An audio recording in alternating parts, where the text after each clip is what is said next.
안녕하세요. 길성의 법무사입니다. 개인 파산 제도는 개인 회생과 달리 변제금 없이 단번에 면책을 받는 제도이므로 재산과 소득이 적은 채무자라면 개인 회생보다는 개인 파산을 신청하시는 것이 훨씬 유리합니다.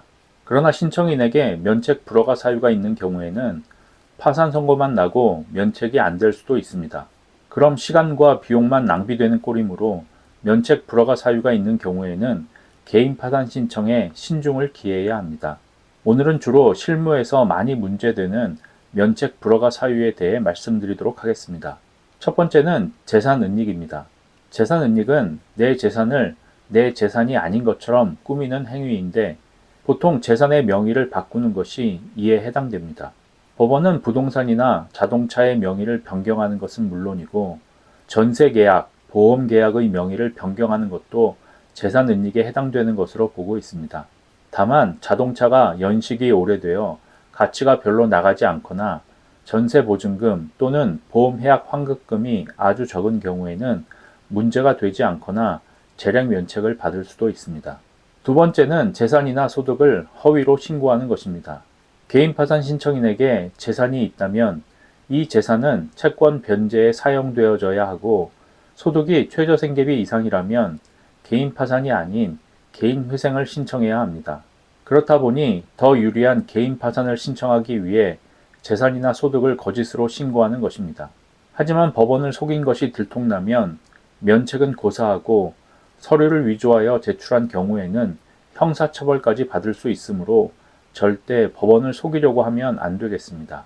세 번째는 법원에서 자료를 요구하거나 설명을 요청하는데도 이를 무시하는 것입니다. 이것을 법에서는 설명 의무 위반이라고 하는데 실무에서 가장 많이 발생하는 불허가 사유 중에 하나입니다. 간혹 자료를 제출할 수 있는 방법을 찾지 못해 제출하지 못하는 경우도 있으나 신청인 본인의 거짓말이 들통날까 두려워 제출하지 못하는 경우도 있습니다. 그러나 끝까지 법원의 요청을 무시한다면 면책 불허가를 피할 길이 없습니다. 어떻게든 법원을 설득하고 부족한 자료라도 적극적으로 제출하려는 노력을 포기해서는 안 됩니다. 네 번째는 도박이나 낭비, 주식, 코인 등 사행 행위를 한 경우입니다. 쉽게 말해서 인터넷 도박이나 스포츠 토토, 주식이나 코인으로 재산을 날리거나 빚진 경우에는 면책을 받기 어렵습니다. 그래서 도박이나 주식, 코인으로 빚을 진 사람들은 처음부터 개인 파산을 엄두도 못 내는 분들이 많습니다.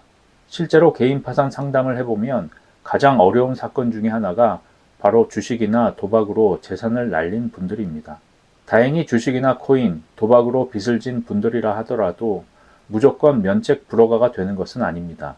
이런 분들도 총 채무 중에서 주식이나 도박 빚이 얼마인지, 그리고 빚을 지게 된 사정이 무엇인지, 또 개인 회생이 아닌 개인 파산을 신청할 수밖에 없는 사정은 무엇인지를 얼마나 잘 설명하느냐에 따라 재량 면책을 받을 수도 있습니다.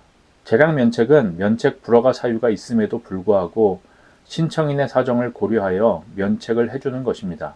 보통은 일정 금액을 환수하는 조건으로 면책을 해주는 경우가 많습니다. 따라서 주식이나 코인, 도박 빚이 있는 분들은 개인 파산을 신청하기 전에 반드시 전문가와 상의하시고 사건을 진행하시는 것이 좋습니다. 오늘은 개인 파산의 면책 불허가 사유에 대해 말씀드렸습니다. 면책 불허가 사유가 있으면 개인 파산에서 면책이 어려운 것이 사실입니다. 그러나 지레 겁먹고 포기할 필요는 없습니다.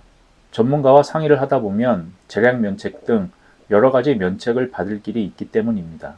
오늘의 영상이 도움이 되셨다면 좋아요, 구독 부탁드립니다. 감사합니다.